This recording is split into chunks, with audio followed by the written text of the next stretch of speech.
पश्चिम बंगाल की सत्ता पर काबिज तृणमूल कांग्रेस जल्द ही अपनी टिकट के साथ साथ रिलीज करेगी नई लिस्ट की। आखिरकार कौन विधायक के चुनाव लड़ेंगे, इस पर बात करने के लिए हमारे साथ है पूर्व सांसद और तृणमूल कांग्रेस के आला नेता विवेक गुप्ता जी।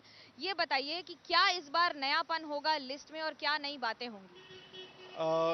कैसे आपको कल दीदी ने बताया कि भाई जो बीमार हैं और जो 80 साल से ऊपर है उनको शायद टिकट नहीं दिया जाएगा। मैं भी अंदाज़ा ही लगा सकता हूं क्योंकि मैं चुनाव कमेटी का सदस्य नहीं हूं और दीदी सब तय करती हैं। बट जितनी जो मैं देख पा रहा हूं अपने आसपास, मुझे लगता है इस बार युवा शक्ति और नारी शक्ति को काफ़ी महत्व मिलेगा। अंतर्राष्ट्रीय महिला दिवस 8 मार्च को आ ही रहा है, तो कोई बड़ी बात नहीं अगर उस पर कोई बड़ी घोषणा हम लोग करें। और साथ ही में मुझे ऐसा लगता है कि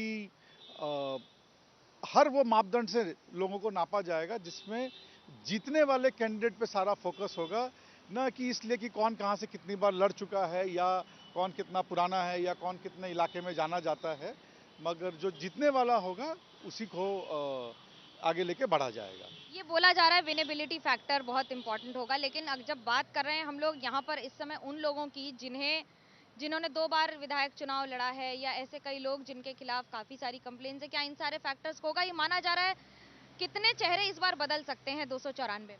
देखिए कितने चेहरे बदले जाएंगे, 20, 50, 100 इस पे आंकड़ों पर तो मैं कोई भी स्पेकुलेशन नहीं करना चाहूँगा।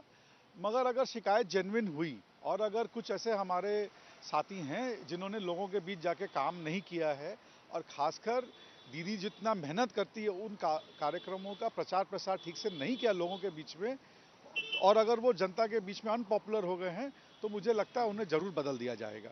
क्योंकि ऐसे लोग जो दीदी की सेवा नहीं और खुद की सेवा में अगर लगे हुए हैं तो उनकी जगह पार्टी में नहीं है।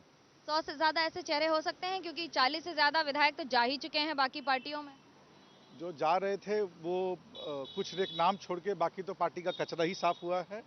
अच्छा ही हुआ है। उनको तो ऐसे भी बदल दिया जाता अगर वो नहीं भी जाते, और शायद उनके जाने का एक बहुत बड़ा कारण ये था क्योंकि उनको आभास हो गया था कि इस बार उनको सीट नहीं मिलेगी, और शायद यही कारण है। हमारे विरोधी दल को वो लोग मुबारक, क्योंकि हमारा कचरा अब उनकी समस्या। जब बात कर रहे हैं बंगाल के चुनाव की, तो अब आरोप लग रहा है तृणमूल कांग्रेस के खिलाफ कि पोस्टल बैलेट को पुलिस के द्वारा, खासतौर से पुलिस के पोस्टल बैलेट का इस्तेमाल करने की कोशिश की जा रही है। हम सांस भी लेंगे तो तुम्हें इल्ज़ाम होगा। मतलब ये एक छोटा सा शेर था आपके लिए। हम अगर अपने लोगों को संगठित कर रहे हैं, हम अपने लोगों से अगर मिल रहे हैं, हम अपने लोगों से बातचीत कर रहे हैं, हम अपने लोगों से संपर्क साध रहे हैं, तो उसमें भी हमारे विरोधी दल को तकलीफ होना स्वाभाविक है। जहाँ तक पोस्टल बैलेट का है, भाई या तो आप इलेक्शन कमीशन पे भरोसा रखिए चाहे मत रखिए, और ये तो केंद्रीय इलेक्शन कमीशन कर रही है जो कि भाजपा शासित देश है। तो हमें उल्टा तकलीफ है कि पोस्टल बैलेट में या इलेक्शन कमीशन में कहीं ना कहीं भाजपा का या केंद्र सरकार की नीतियों का झलक न देखना पड़े हम लोगों को। तो मुझे उल्टा मैं कहता हूं कि पोस्टल बैलेट में गड़बड़ी अगर हुई तो उसमें कहीं ना कहीं भाजपा का हाथ जरूर होगा। जब आप कर रहे हैं बंगाल की बात कर रहे हैं, तो तृणमूल कांग्रेस वो कौन सी 3 नई बातें कर रहे हैं, क्या रीच आउट कर रहे हैं, क्या क्या वो 3 नई बातें हैं इस बार चुनाव में जो बहुत ज्यादा संगठन के तौर पे की जा रही इसमें एक हमारे पार्टी में कई लोग हमारे यहाँ नाराज़ चल रहे थे। उनकी नाराज़गी, और ये अंदरूनी मामला है, उनकी नाराज़गी जेन्युइन हो न जेन्युइन हो, मगर रूठों को बनाने का एक बहुत बड़ी कवायद की गई है। उन सबसे बातचीत की गई है।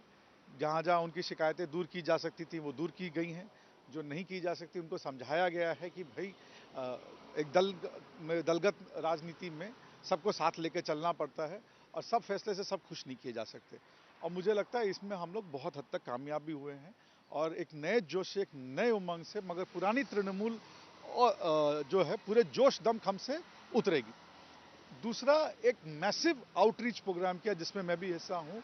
जैसे तृणमूल हिंदी सेल जो हमारा हिंदी प्रकोष्ठ है, इसमें एक मैसिव आउटरीच प्रोग्राम किया गया है समाज के हर वर्ग को, हर तबके को। दीदी ने जैसे दलित एकेडमी बनाई है, राजवंशी है, कमतापुरी, मैं कुछ उदाहरण देना चाह रहा हूँ आदिवासियों में।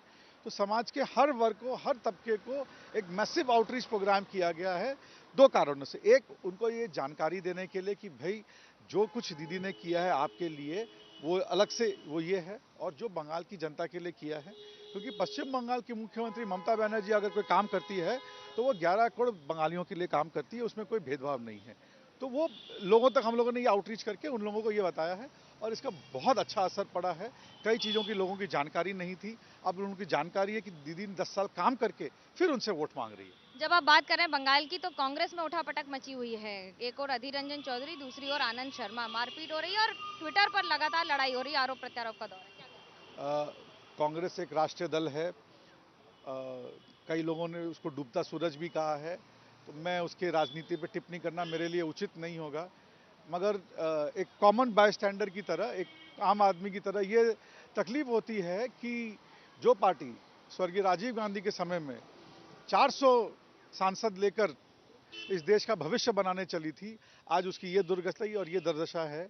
जहां बंगाल में बिधान चंद्र राय, सिद्धार्थ शंकर राय जैसे महान मुख्यमंत्रियों को जन्म दिया जिस कर्म भूमि ने, आज उनको तीसरे और चौथे नंबर के पोस्ट के लिए लड़ाई करनी पड़ रही है। ये सब देख के बड़ा दुख होता है।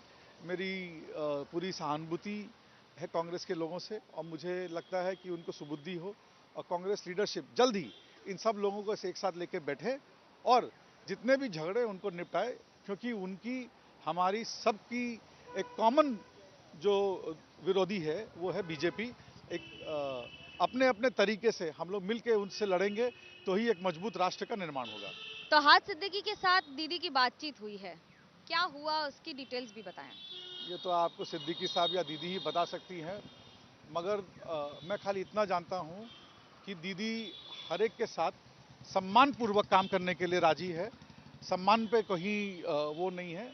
बाकी दीदी जो भी आदमी राजनीति करता है और खासकर सिद्दीकी साहब तो राजनीति करे नहीं करे एक पीर साहब हैं, तो हमारे संस्कृति में पीर साहबों की तो ऐसे भी एक बहुत एक सम्मान से एक आदर पूर्वक है। उनसे हम लोग हमेशा आशीर्वाद और दुआ की कामना करते हैं और पीर साहब चाहे जो भी फैसला करें, हम तो हमेशा यही चाहेंगे कि वो अपनी दुआओं में हमें शामिल रखें, अपने आशीर्वाद में हमें शामिल रखें। एक आखिरी सवाल, ब्रिगेड में 7 तारीख को प्रधानमंत्री नरेंद्र मोदी शामिल होंगे, बड़ा शक्ति प्रदर्शन है, टीएमसी से कैसे देख रही है? हम देख रहे हैं जो उनके रैली में जाती है वोट हमको देती है। हम तो इसी तरह देख रहे हैं कि रैली में भले ही भीड़ जुटा लो, वोट देने के मामले में ये लोग सब ममता बनर्जी के खेमे में वोट देंगे। चाहे ममता बनर्जी ब्रिगेड रैली की ज़रूरत नहीं है, हो सकता है दीदी करे, बट वोट के लिए हमें ब्रिगेड में रैली करने की दरकार नहीं है। हमें ब्रिगेड में रैली करना होगा अगर हम कोई संदेश भेजना चाहें लोगों तक, जन तक एक अपनी बात रखनी चाहे, मगर वोट हमको अपने प्यार से दीदी का हैट्रिक बनाने के लिए बंगाल की जनता भारी मतों से इस बार देगी। जहाँ एक और राजनीति है तो वहीं दूसरी ओर भरोसा है कि आने वाले दिनों में मतदान दिलचस्प होंगे। कैमरा पर्सन सूरज पांडे के साथ मनोज्ञा लोईवाल, कोलकाता, एबीपी न्यूज।